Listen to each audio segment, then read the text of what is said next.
Ехал я, получается, на работу. Мне позвонили с неизвестного номера московского, получается.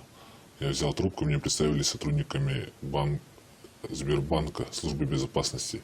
Сказали, пытаются у меня снять наличные из карты, имеющиеся на мое имя.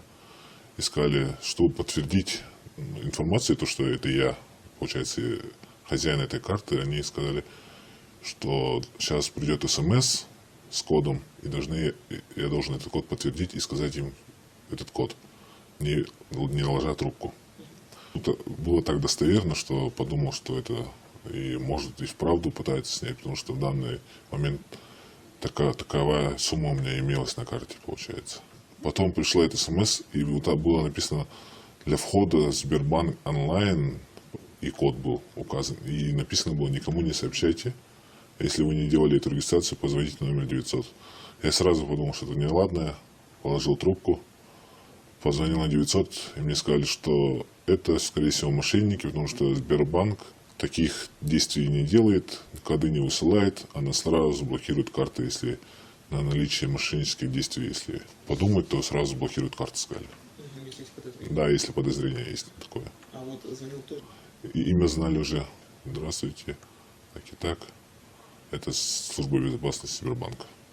Мужчина был такой солидный, ну, похож на сотрудника Сбербанка, такой банковский, уважительный был. Думаю, что каждый второй или каждый третий гражданин поверил бы этому голосу все-таки. После этого они пытались позвонить, но я уже разговаривал с сотрудником уже по 900 номеров, уже с сотрудником Сбербанка. Они сказали, что это мошенники, что не надо больше никаких действий, никаких кодов никому не говорить. Я сразу понял, что это уже что-то не так, потому что, как говорится, там не сообщайте никому код, даже сотрудникам Сбербанка, как говорится.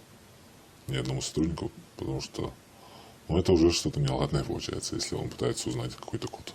Ну, чтобы таких случаев не было, надо проверять все-таки, перезванивать лучше на номер 900, если, это Сбербанк. Но они всегда пытаются снять все равно со Сбербанка, что это как бы легче идет. Но бывает, да, такие смс-ки приходят, то, что вы выиграли что-то.